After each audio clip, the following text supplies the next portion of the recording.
It's the Overrated Experience Sports and Sports Betting Podcast. I'm your host, Kyle Blondin. It is a beautiful, well, not so much outside. It's kind of gloomy and kind of wet and kind of cold, but it's a beautiful divisional round Saturday and Sunday weekend here on the Overrated Experience. How can't you love this weekend? Not only do you have 4 NFL playoff games this weekend, 2 today, 2 tomorrow on Sunday, but also you have a morning full of action of European soccer, which we're almost out of that window right now. In fact, I got the 12:30 German game on. Bayern Leverkusen is playing, currently up 1-0. And we got some hockey day in Canada where we got a whole bunch of hockey games that are going on. Again, NHL is kind of tough to bet, but it's entertaining, let's say that. And then you got later tonight, you have UFC 311, big card from LA. And wow, we got a day. We got a day here. And it's time to go. So the Overrated Experience Sports and Sports Betting Podcast is your square bettors kind of podcast where we don't necessarily follow the good habits. Sometimes emotion gets involved. Sometimes betting on that game, it's on TV. Sometimes chasing. We're trying to improve. We're trying to get better. And I want the community, you, to follow me on Overrated EXPER2 on X. Overrated EXPER2 on X. And we can become better, profitable gamblers. So that being said, what are you going to hear on the show today? Well, it's going to be a focus on the divisional matchups. I know we're running late and close to kickoff, only in a couple hours. Kansas City, Houston, and we got the Lions hosting the Commanders. And then tomorrow we got the Rams in a snowy affair potentially in Philadelphia. And then the big one, the heavyweight matchup, the Baltimore Ravens take on the Buffalo Bills. Buffalo. The Bills Mafia is ready to go. They're going through tables, flaming or not. They are ready to go. So what are we going to talk about today? On top of the NFL, well, we're going to kick off with a few things. One, a few rants, whether it be about sports or not sports. And I think that's where I'm going to go.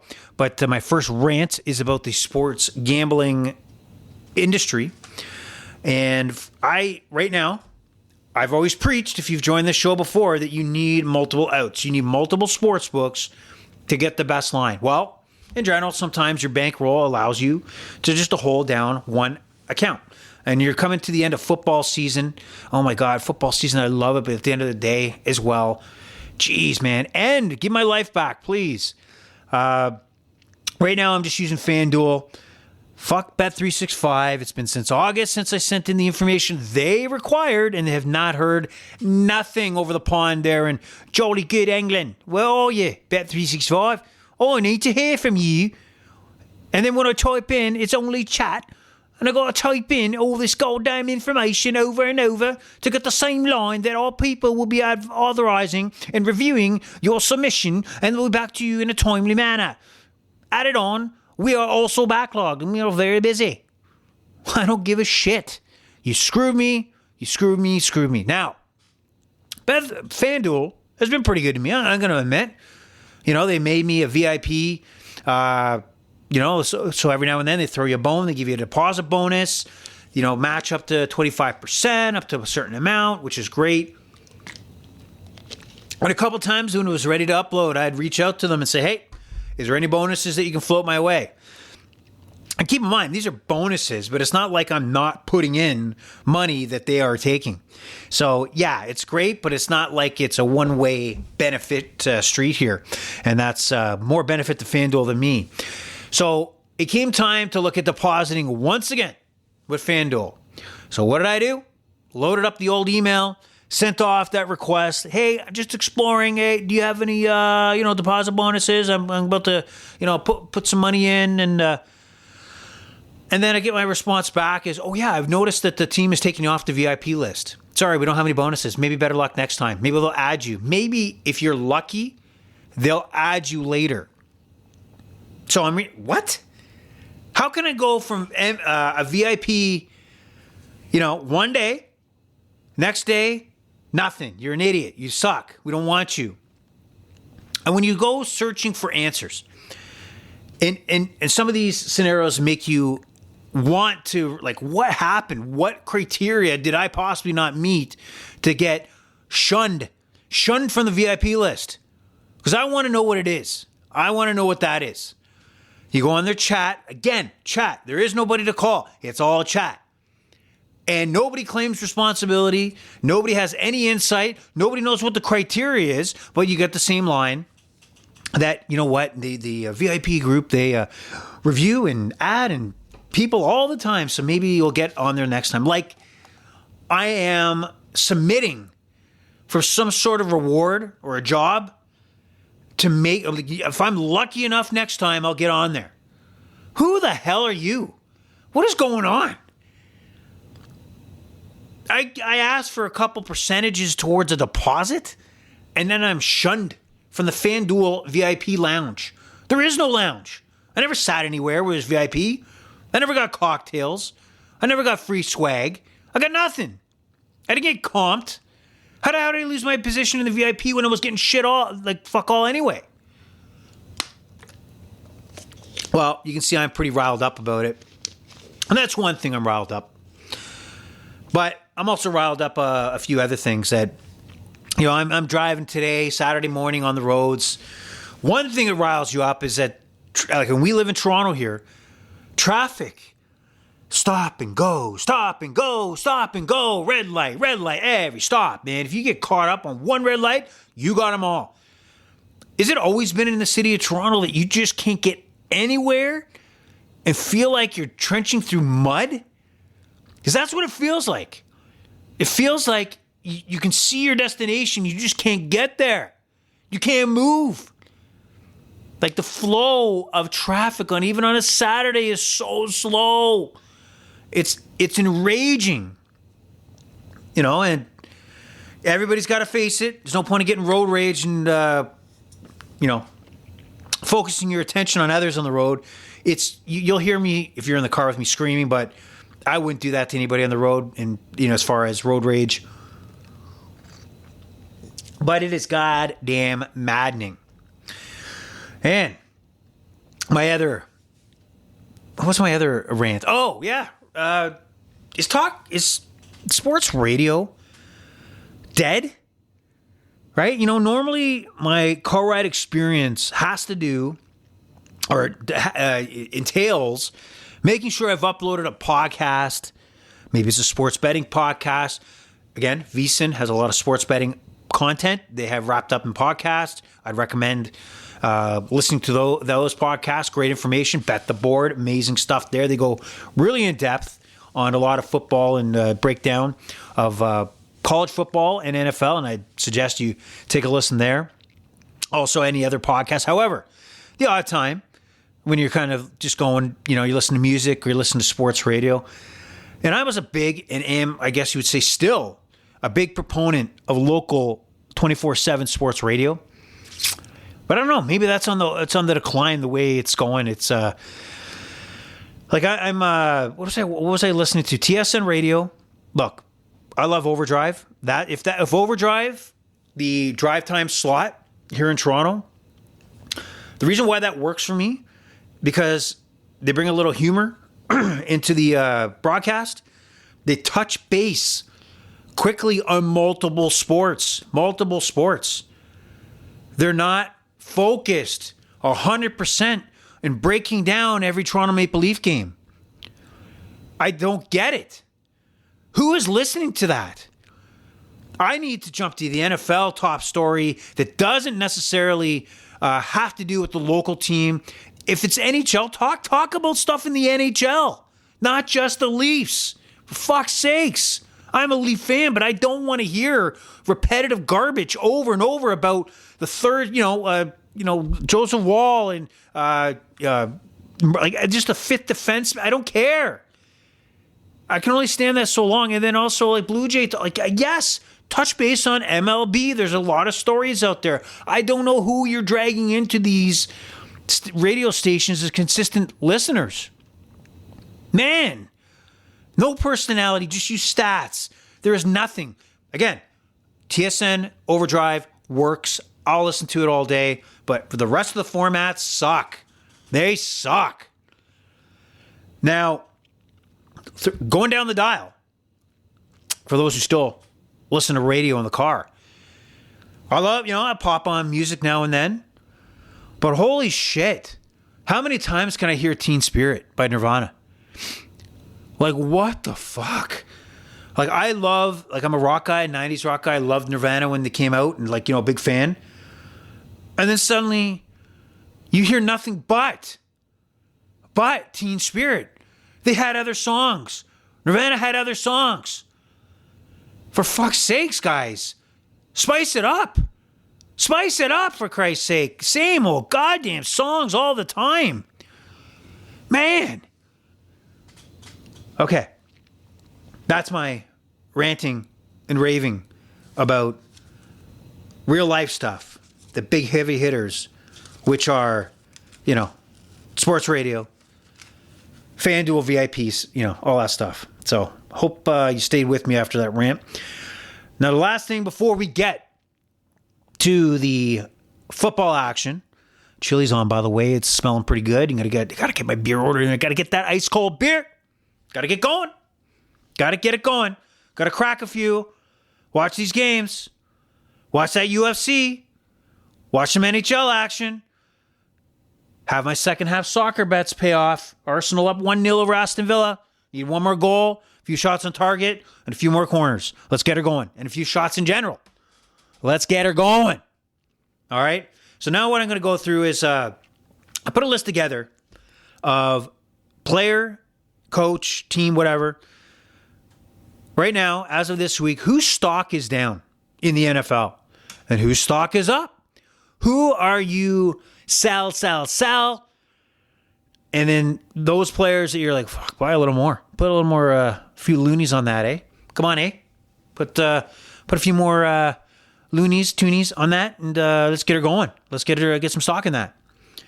Well, let's go to the shit list, aka stock declining. And a lot of this is stock declining after seasons have ended and the narratives that are coming out. So on the decline, and it's somewhat of a decline, somewhat of a dip. And this is a decline where there might be value to buy this stock at the current price it's on. And that is Jordan Love.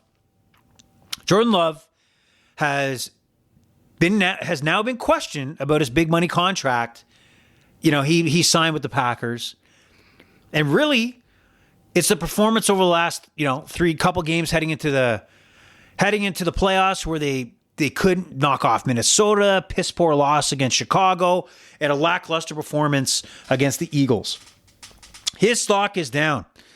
The narrative for Jordan Love, and rightfully so, was, oh man, the Packers 3 times in a row now, kind of like Steeler coaches, long-term answers. You had Brett Favre, Aaron Rodgers, now Jordan Love. But 3 games, 1 playoff game, has changed the narrative to that he's not the guy. The Packers don't have their guy. I'm going to put it as his stock is down, but I think he is still got something. I think he's a value stock down kind of pick. So I don't think he's going anywhere. He's going to be in Green Bay. I think he'll be successful. And, he lives in a time where he's got the Vikings and he's got the Packers. Sorry, he's got the Lions in his division, and the NFC's got the Eagles. It's not like he's not in a big mix of talented teams and other quarterbacks that you're trying to compare him to. So his stock is down for sure, but I think it's a buy. That's my water, pre-beer water. Then another guy's stock is down is Justin Herbert. Just a brutal day against the Houston Texans last weekend. Multiple picks, man. And then he's got that rap of, being a part of that Chargers team that blew it against Jacksonville a couple years ago. He's starting to get a rep now. That maybe he's not the clutch game guy. Again, I'm going to put him into the same category as Jordan Love, but probably a little better. I'll still take Justin Herbert over Jordan Love. I think that his stock is down. His narrative is down. The faith in him is down. People are shitting on him.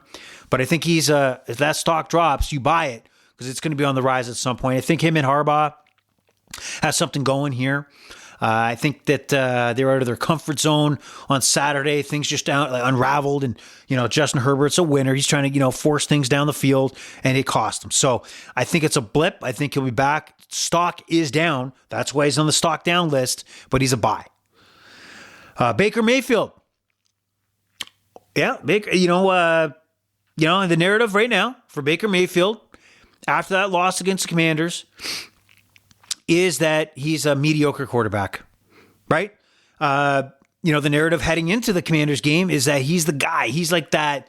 He's going to put his head down. He's going to run for that first down. He's going to initiate contact. He's going to be a gunslinger. He's, may throw 2 picks, but he's going to throw 4 touchdowns. Man, he got Mike Evans his money on the last game of the season, even though that it could have potentially cost him when it came to winning the division. His stock is down after 1 fumble. That receiver, that play, that was it McNaught? With the fumble where Washington took over, and just the narrative has just swung not in Baker's favor. But where do we go from here, right? For Baker, now I'm thinking, is his stock up?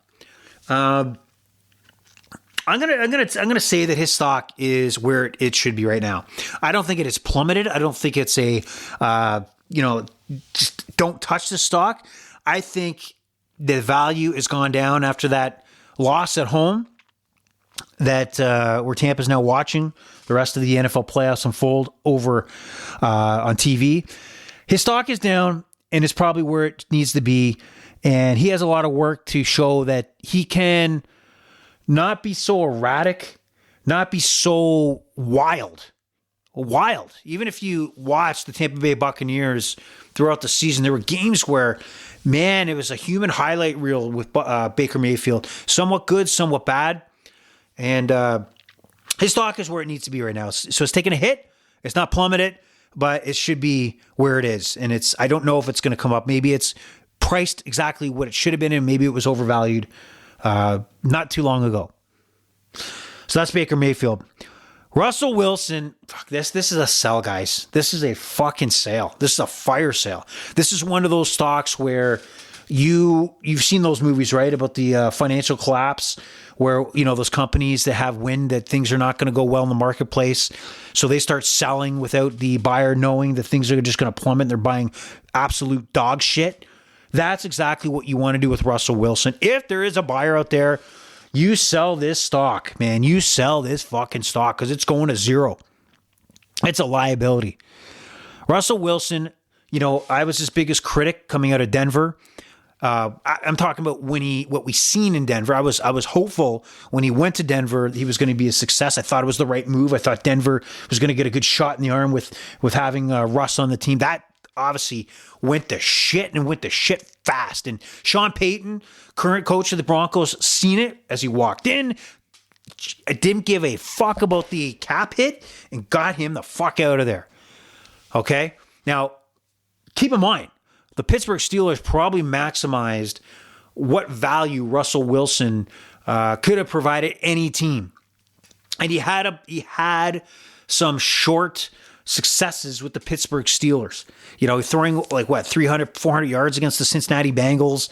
Really, really some short periods, short bursts of success, but almost like a hitter in baseball where the scouting report goes around that, man, this guy can crush fastballs, but just can't stay off out of strike zone breaking ball. And that's kind of where Russell Wilson is in his career right now. And everybody knows, yeah, he can throw the deep shot, but for the most part, he's gonna check it down. He's gonna throw it to the flats with short gains. And really, really hold up your offense from really moving down the field. And that's what we've seen. The Steelers limped into the playoffs. They had a little brief, somewhat of life, kind of halfway through that Ravens game, but the Ravens shut it down. Russell Wilson, he just don't got it no more. He ain't got it no more. And the Pittsburgh Steelers know it. They know it.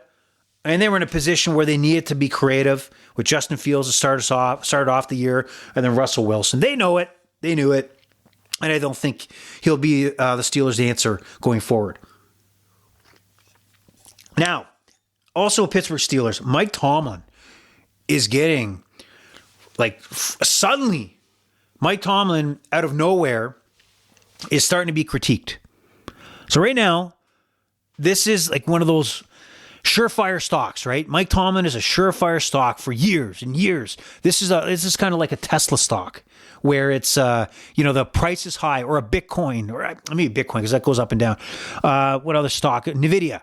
Kind of like a surefire investment. You want to get your hands on this stock. And this is the first time after this year, after this loss, suddenly, I'll go back to narrative, him making the playoffs for how many ever years and having winning records don't mean shit. Don't mean shit to a lot of people out there now. It's time to shit on Mike Tomlin, right? It's time to shit on Mike Tomlin, and is he the future in Pittsburgh? So his stock is, for the first time, is starting to decline. We got some sellers. But if you look at Mike Tomlin, yes, I am sure he has say over personnel on the Steelers, but you can't create a quarterback if you can't find you can't create one. You tried to draft Kenny Pickett. That failed. Tried to patchwork a quarterback situation with Russ and Justin Fields.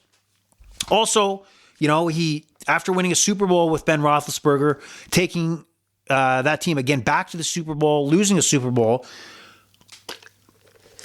he eventually had a Ben Roethlisberger that was just broken down. Old Ben, right? I don't know what Mike Tomlin could have done with the personnel he had. Okay? So I'd be very wary if I was Pittsburgh to want to change the narrative, let's say. I would really, really think twice if you're going to move on from Mike Tomlin. Yes, the Steelers are a Super Bowl focused team, and playoff appearances are not good enough. Playoff wins are. I know that. Mike Tomlin knows that. But he's your guy. You have to focus getting him a quarterback. Even the great Bill Belichick did not look like Bill Belichick once Tom Brady left for Tampa. Is that on Bill? Probably. Right? Taking over control, drafting players that nobody fucking knew that should have been a third-round pick, suddenly found their way into late first-round picks. Yeah, maybe don't let him be your guy making the decisions on draft day. However, what I will say to this is, Mike Tomlin, I just think that stock is down, but you go out and buy it. Buy that goddamn stock right now because it's going up. And if not, if the Steelers decide to move on, I think it's a no-brainer that, have you thought that the Patriots move fast to get Mike Vrabel? You watch how many teams and owners cut their left arm off, jettison anybody they've brought in as a coach. And here are the keys, Mr. Tomlin, to my football team. Whatever decision you want to make, Mr. Tomlin, here you go. Because that's what his reputation is. He's a guy that's going to build your program. He's going to give you long-term success. And if the problem you have is that he doesn't win enough playoff games, most teams out there can't even sniff the playoffs. Ask the New York Jets. That's an organization that needs to embrace the fact that if a Mike Tomlin is out there and available, you get your hands off the goddamn organization, give him the keys, sit in that owner's press box, and watch the program build. But Mike Tomlin's stock is down, but it's a buy. It's a big buy. Now, going on a little more rants there. Sorry, I apologize about it. But stocks that are up. Probably not spend as much time on this one because I think you guys know some of the names on here and what they've accomplished. Josh Allen, obviously his stock is up. He is back and forth with Lamar Jackson to be MVP. And I'm just going to throw in Lamar Jackson. His stock is up too. This is the first two names on my list. You know what's going to suck? You know what is going to suck for these two guys? Both their stock is up, neck and neck for the MVP. Great seasons, amazing quarterbacks, franchise, generational quarterbacks. Sunday they take each other on. One of them will lose, and the narrative is going to be that the other guy's heads above better and get the job done. That's just the way football works. That's the way sports works. You know, and we looked at last year where Kansas City went into Buffalo, won. Kansas City walked into Baltimore, won, and they walked into the Super Bowl and won, leaving the Lamar Jacksons and Josh Allens behind. I mean, even in the Buffalo victory, there was, just a ridiculous 70-yard bomb that Stephon Diggs let go through his hand would have been a significant game changer. So, I mean, the narrative is going to change regardless of what you see with your eyes and how those games turn out. So we'll see which guy is going to keep the Superman narrative beyond, Sunday. And isn't it funny, though, that, there's going to be voters out there that are going to look at, I think they've already cast their ballot for Josh Allen or Lamar Jackson. I can't see another player out there. Saquon Barkley, maybe, but I just can't see a voter not putting their vote towards one of these two quarterbacks. But really, if it was all said and done, so let's say, for example, Baltimore walks into Buffalo, wins, but Josh Allen is named MVP. Does that not take some shine off of that Josh Allen MVP? I think it does. Vice versa. Bills win, Lamar Jackson wins. The shine is off, right? Even though the stocks are up now, today, these are stocks. Lamar Jackson will be pissed all over, and same with Josh Allen. Whoever loses this game as a guy can't get it done when it counts. So watch out for that narrative. It's coming. But really, I would love to see that the decision to hand out the MVP award probably should wait until this game is ended and see what happens. So we'll see what happens on Sunday. That's the heavyweight matchup, obviously, of the day. Stock up. We have Jaden Daniels. Obviously, he is the Rookie of the Year, Offensive Rookie of the Year. You really, when you watch him, don't really think of him as a rookie quarterback. You know what I mean? He's got something going for him. He's poised. He's got the legs. Like, he's going to be compared to Lamar Jackson because of the dominance he can exhibit on the ground. I think we'll see and we'll get to the game a little later. I think the rookiness will raise its ugly head against the Lions when we're talking that level of competition he'll be going against. But he's had a spectacular season. This guy is, I'm going to say, like Bitcoin. He's on fire. He's on fire right now. You want to get on the Jaden Daniels train. You want to buy this stock. Even though it's high now, it's probably going to go up. Buy it. Derrick Henry, his stock is way up. Man can't stop himself from getting 100-plus games. You think he's down and out. He won't get that 100. And suddenly a second half run for 55 yards puts a big chunk on the board, and they just grind him out. It's amazing. I didn't think it would work out the way it has coming from the Tennessee Titans. He could have been broken down, injured. He takes a beating out there, right? Especially with the Titans who ran him into the ground. So he's had an amazing year. I think it's complemented because Lamar Jackson has matured as a quarterback, knowing that he needs to get everybody involved. He needs to give Henry his touches. He needs to spread the ball around and be ready for the competition against those Bills and Chiefs and possibly whoever they face potentially in the Super Bowl, if that's what their future holds. So a lot of good stuff there. Derrick Henry has been outstanding and exactly the addition that the Baltimore Ravens, a Super Bowl contender, need. Those icing on the cake, top-up talents that could take you over the top. James Cook. I'm just looking. There's no Saquon Barkley on my list, but his stock's up too, but I don't have much to say. James Cook. I think I still think he's undervalued. I think his stock is going up. He's a significant impact to the Bills' offense. Will probably show significant showing significant impact this Sunday against the Ravens. James Cook, he's a gamer, right? You watch him week over week, big runs, touchdowns, and I just don't think his stock is valued as high as it should be. So he's a buy, and he's on the up. Stock is up. So that's the stock up and stock down, and we're going to stock up with some beer later. That's what the stock we're talking about. Now, we get on to the main event of the evening, and that is two playoff games tonight, 2 playoff games tomorrow, and we're going to kick it off with the two games that involve both with the number one seed in the AFC and NFC. The early game, the 4:30 game, is going to be Kansas City hosting the Houston Texans from the Houstons, right? They come to town a significant underdog. Just making sure that time I gave you is accurate. I thought it was, no, 4:30. I'm right. Of course I'm right. Why would I doubt myself?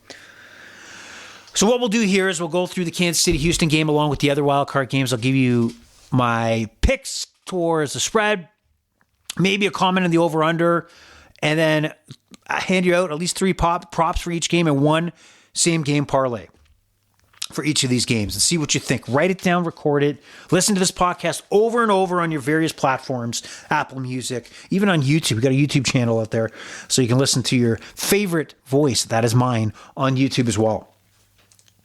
So, Houston, Kansas City, this line pretty much stayed steady at 8.5. And if you're savvy out there, you know that a lot of bettors have teased, when I say teased, added 6 points to a parlay. So Kansas City would move down to 2.5, and then probably Lions at 3, because right now it's at 9.5, so 3.5. So a lot of people are probably teasing this Kansas City game and bringing that line down. But right now the line is 8.5. And we're talking about a Kansas City team that used to be known for crushing teams and lately has been known for winning. Don't care how they win. Maybe they win ugly. And a lot of people are thinking Houston gets a backdoor cover here. Now, if you're listening to a lot of the VSiNs of the world, and you're reminded, and rightfully so, that the Houston Texans found themselves in the same kind of spot last year where they won at home. Last year was against Cleveland, and when many people were on the Cleveland Brown Joe Flacco train, and that they knocked them off, big win there, momentum, and then they went into Baltimore, and Baltimore spanked them, covered the spread. Wasn't much of a contest, and CJ Stroud's season was ended, and hopes were high for Houston coming into next season. And here we are again. The Houston Texans were actually underdogs in that game against the Chargers, and they roll out an easy victory, and now they're heavy underdogs going into Kansas City. Why can't the Chiefs, with all that firepower, remember, they've reloaded. They have the firepower. Mahomes has not only Travis Kelce, which I didn't think about this until I was listening to VSiN today, that I think he's like 3 touchdowns off, playoff touchdowns to tie Jerry Rice's record for playoff touchdowns. You got to think that they're aware of that. That was a good find for VSiN there, the show I was listening to. And when you're thinking anytime or first touchdown scorer, Travis Kelce. He didn't make the board, though. So I'm thinking the Kansas City Chiefs will cover this 8.5. It could be wrong. I could be wrong, but when you got Hollywood Brown ready to go, Xavier Worthy, rookie, speedster, you have Hopkins out there, you got obviously Kelce, you got Noah Gray, you got a lot of weapons in the backfield, Pacheco and Kareem Hunt. They got a lot going for them, a lot. And I got to believe that Patrick Mahomes, after 2 weeks off, sitting against the Broncos and obviously the bye week, he wants to get touches all around the field. He wants to get explosive plays and put this Houston team to bed right away. So where I'm going with this is that the Kansas City Chiefs are going to cover the 8.5. 41.5 is so goddamn low in the points that I almost have to take it for principle and principle alone. So on the prop factor, I'm hoping everything's standing here because I did it yesterday and these lines changed, of course. Xavier Worthy, receiving yards over 51.5 yards. He's just their explosive player right now, right? They have plays that are built for him to chew up significant yardage, and he's chewed up significant. I don't have that. I'm trying to stay away from he did it 5 out of 6 games. Like I look back and he's obviously been crushing it the last few weeks that he's been in the lineup. He's a focal point. Andy Reid and Patrick Mahomes go out of their way to make sure that he does get some touches in creative ways. And so 51.5 could be taken care of on 1 or 2 plays. So Xavier Worthy over 51.5 receiving yards. Here's a tough one. This is kind of one I was debating, and that's because of injury. Houston Texans running back Joel Mixon, rushing yards over 52.5. I believe it was 57.5 earlier in the week. Now, there's, this is where the injury bug comes in. How injured and how bad is Joel Mixon's ankle? He missed the practice this week. He was limited in practice.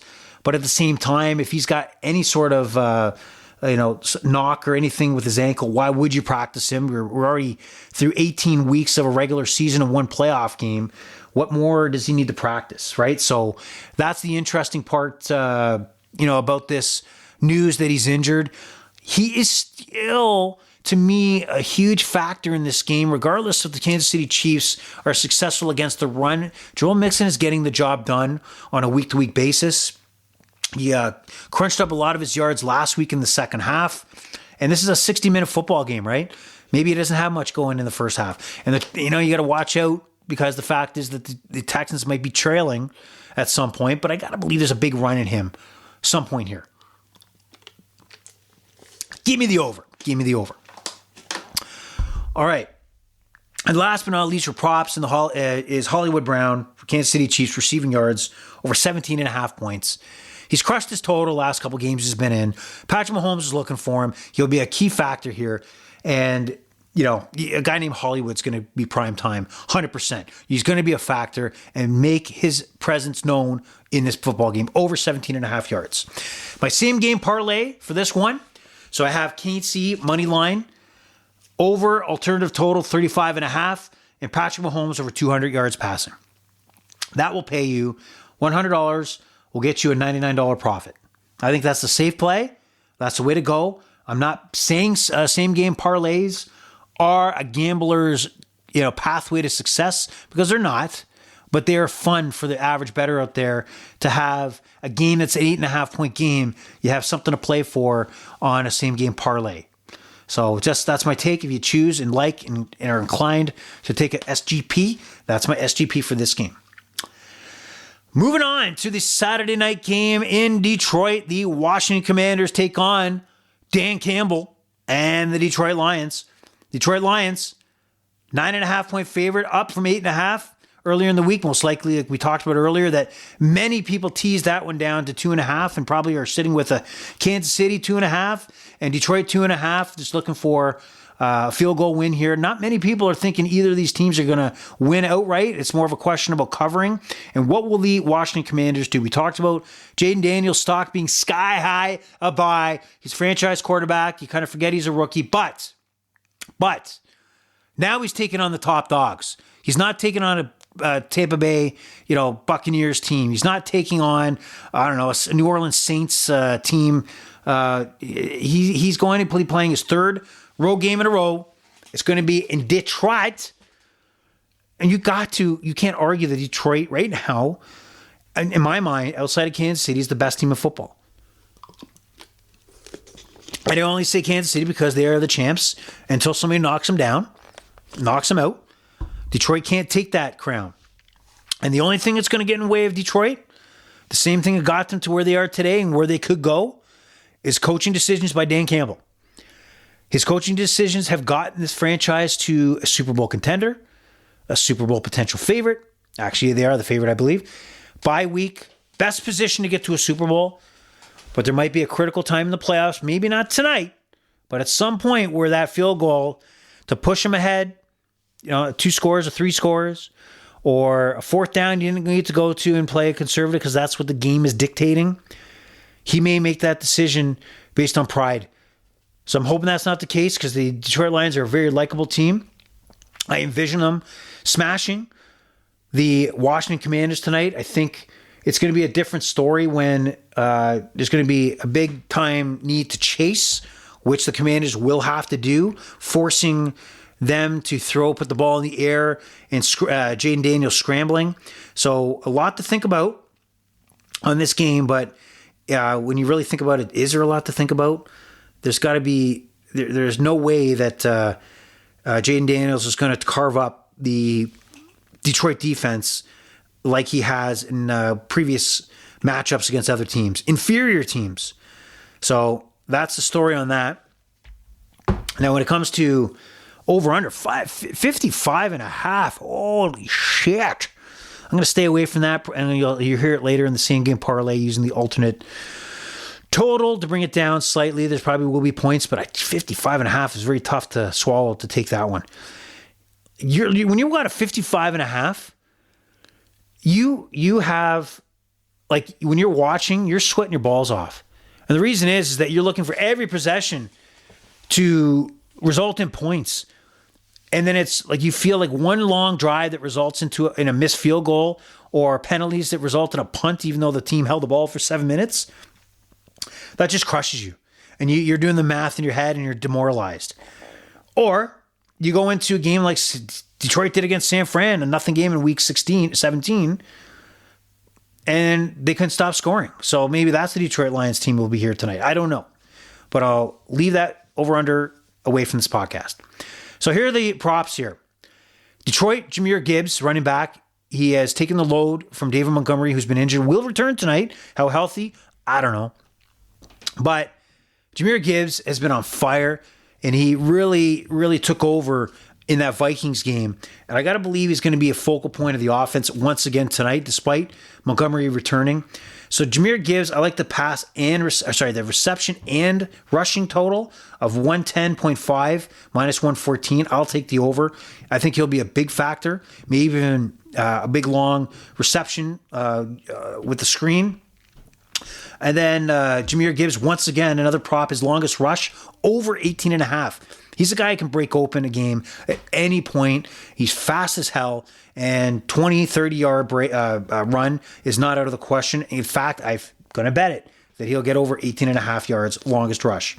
And finally, Jaden Daniels, under rushing total, 54.5. I just think that the Lions are going to focus on making Jaden Daniels beat them with his arm, holding him in a pocket. They probably have a spy back there that's going to follow him along. Yes, he'll get his chunk of yards here and there.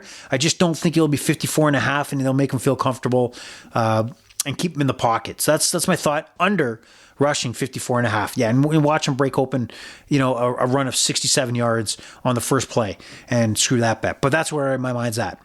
Same game parlay in this one. You got the over 46.5 alternative total. Gibbs over 70-plus yards rushing, so he just has to hit 70 or more rushing. And the Lions money line. So that will give you a $100 investment, will make you a $114 profit. So that is the Saturday action in the NFL. And we're going to move on to Sunday. Bloody Sunday. Man, football season's coming to an end soon. Sometimes it's a little bit good and a little bit bad.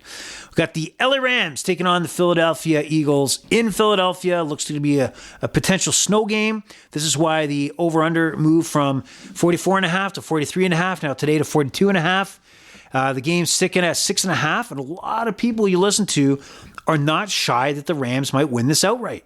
And a lot of that is based on coaching, McVay, and quarterbacking is Stafford.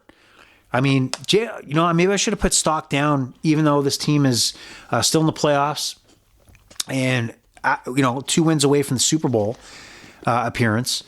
And Jalen Hurts, people are, not high on Jalen Hurts right now. And he's kind of played a bland kind of 2 years that, he was outstanding in his Super Bowl debut against the Kansas City Chiefs. Even though they lost, he was on fire. Really hasn't been as explosive and maybe as assertive as he looked in the Super Bowl. Obviously some drama with A.J. Brown and Nick Sirianni, Philadelphia Eagles head coach. A lot of faith lost in this team. But the Eagles, pound for pound, talent for talent, defensive line, anywhere you look, they're better than everybody else. And I know the top area you want to be better as quarterback. And I don't think Matthew Stafford, I'm sorry, he's on fire right now. No question. But I don't think he's heads and above like with Jalen Hurts at this point of his career. And I think that the Eagles will still bring it. I know this, man, it's really tough because obviously the Rams are representing a community that has been destroyed by wildfires. And if you've watched footage of what's happening in the LA area, it's wild. People evacuated, homes gone. I mean, even that story about people's story that they're, will insurance pay for those folks that lost their homes. And even if you didn't think of this narrative, right? Like even if you did get that big insurance check to rebuild your home, do you? I mean, you just lived an experience where you were in an area that you just witnessed your house burn down. Are you just building another home to eventually have that happen again? Or do you decide to move out of the community? That's a lot of questions that still need to be answered when it comes to the fallout from the LA wildfire. So hopefully as many people are getting back on their feet there. But they're probably looking at, obviously, the Rams as a, just let me forget about my real world problems and let me at least put a smile on my face to see if the Rams can move us into a Super Bowl. Well, we're going to see, right? We're going to see if the Rams got it. They look great against the Vikings. The Vikings look like absolute dog shit. All right. Sam Darnold. Sorry, did I put Sam Darnold there? His stock is way down. Sell that fucking stock immediately. So LA Rams, 6.5. I'm going to take the Eagles. I'm going to say they're going to cover. I think it's going to be a Saquon, Jalen Hurts game. I think the D line for the Philadelphia Eagles is going to be too much. You watch Stafford, right? He's got tremendous timing. He looks like the pressure's on, but he gets a great throw off half a second before the pressure is impacting his throwing lane. I don't think that's going to be the case this time. I think you're going to see many instances where he's still in his drop back, and the Eagles are meeting him at the drop back position, ending any opportunity for him to take deep drops and throw down the field. But so I'll take the Eagles, 42.5. Despite being a snow game, I'll take the over. I'll take the over. And then we have the what kind of props are we looking at here? Well, Matthew Stafford, I'm going to say he's still going to pass over 220.5. He's going to be chasing. He's going to put the ball in the air to the Pukas of the world. Cooper Kupp, man, he's been on the decline as far as, like, he's like the old sweater that you don't wear anymore. It's stretched out because the Puka is what's more favorable because Cooper Kupp is insignificant. But will that change? I don't know. Over 220.5 passing yards for Matthew Stafford. Philadelphia, this is one more of a kind of like a backdoor, taking a chance on a player that doesn't get a lot of touches. That's Kenneth Gainwell, backup running back, over 9.5 rushing yards. He's gotten 14, 15 yards the last couple games. It's not like he's not used. And I think that 9.5 is too low. And again, I credit other podcasts I listen to, and that is VSiN. They made a tremendous point that let's say the Eagles have got this game in the books, like really in hand by the fourth quarter. Would you play Saquon Barkley? Would you have him in the snow touching the ball? Because that's what they would be doing. They'd be running, right?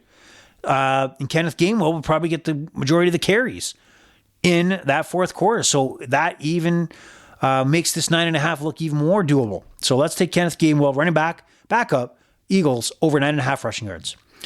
And here we go. Look, the number's high here for Saquon, his rushing yards, but you got to go with the superstars. Sometimes the superstars are the superstars, and they have superstar things. They have superstar performances.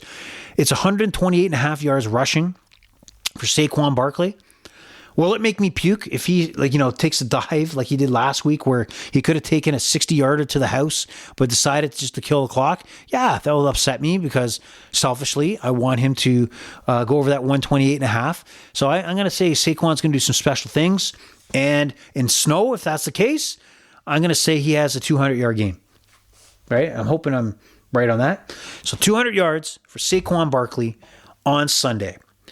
And the same game parlay, let me just check what I got down for that.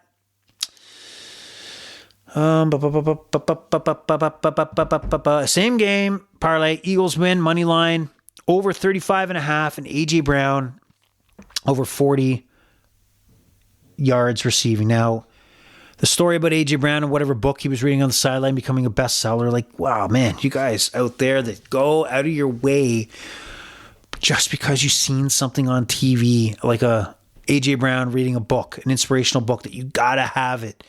It's ridiculous. It's ridiculous. And I gotta believe that because A.J. Brown was nowhere to be found in the offensive game plan against the Green Bay Packers, that to make him happy, and that's what you gotta do with star receivers, you gotta make them happy. They're gonna feed him the ball 40 yards in his sleep. Okay? 40 yards in his sleep. So that's the take, and then we get to the main event of the evening. That is the Baltimore Ravens taking on your Buffalo Bills. And the Baltimore Ravens come in as a road favorite. 1.5 on FanDuel, 51.5 the over-under, which is high considering that the weather may not be so rosy in Orchard Park.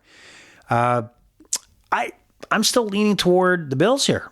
They're playing at home. If there was the Ravens at home, I'd probably lean toward the Ravens. And if we're talking about a sub-freezing game, what quarterback do you think has a better chance of throwing in the sub-freezing temperatures? Josh Allen. Last year in a sub-freezing game against Kansas City, he was chucking 70-yard bombs down the field. Chucking 70-yard bombs in a windy, cold, Orchard Park. That's the guy that fits that stadium perfectly and is the most dangerous.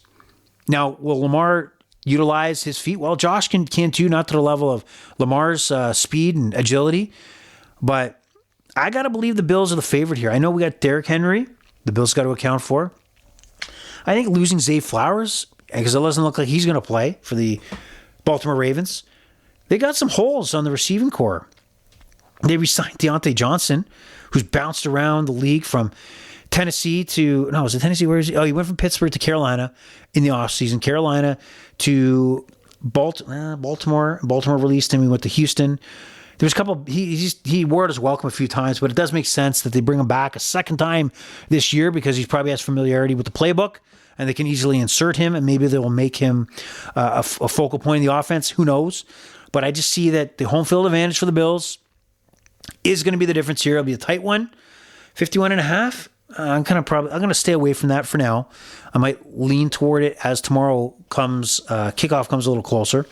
But some of the props you want to look at: Josh Allen over 235.5 yards. I just don't think that there will be an issue with him chucking the ball down the field. And if this game is tight, he's going to have to continuously move that ball in the air. Josh Allen also, I think he's going to pass. I know that the thought is that he's going to, he does it all the time, takes the shotgun snap and runs the ball into the end zone. I think this is going to be what the Ravens are going to be defending for, making sure that he is not the guy that beats him in the red zone with his feet. He's going to have to use his arms, and he's going to hit a Kincaid, Shakir. He's going to, James Cook, a little fade in the flats in the end zone. And so I see 2 touchdown passes for Josh Allen, minus 114. And my third and final prop is Lamar Jackson. He's going to have rushing yards, a longest rush over 15.5 yards. Look, the guy's phenomenal. Superstar, potential MVP. He's going to have some big moments in this game, and a lot of it's going to be on his feet, and he'll have a couple rushes that are longer than 16 or more yards. So going to the same game parlay, we have the game alternate total over 44.5. Josh Allen hit 200 yards passing, and that the Bills will cover plus 7.5. And that will win you about 100. I didn't put the payout, so I think it's plus money. But great stuff here. Great action happening this weekend. And then throw in again UFC 311. The betting lines there. You have a lot of movement here. If you didn't know, the main event has changed. All right, so Sarukian is out. I'm just going to pull up the latest line here on the UFA or UFC. Mixed martial arts. Here we go. Big event here. So we got Islam Makhachev, could be considered the pound for pound guy. It's plus 1,200. Renato Moicano, who was already scheduled to fight on this card, ready to go to take on Makhachev. Makhachev is amazing. He's outstanding. He's dangerous, whether it be on the ground to choke you out and put your lights out, or put your lights out by putting his fist in your jaw. He is a dangerous fighter. The interesting part about Renato, he's on I think he's a four fight winning streak. He's on fire right now. A lot of mixed martial arts is based on momentum. He's saying the right things to hype up the fight in such a short period of time. Like, he's got to win. He doesn't care. He's going to win. Kind of stuff to get you going, at least to account for the change. And then you have Mirab Davut. I can't say his name, but he's the champ. He beats Sean O'Malley, taking on Umar Nurmagomedov. And the challenger is actually a minus 255 underdog. Sorry, go back a step here. Renato is a plus 750 to win. And Mirab is plus 210, and he's the champ. And the thing about it is, the reputation, any Dagestani fighter, These guys are like almost like the new Brazilian fighters of the early 2000s. If you hear a Dagestani fighter that has any association with Khabib, you're probably putting your money on that side. They live and breathe the world of mixed martial arts. Can Mirab do it?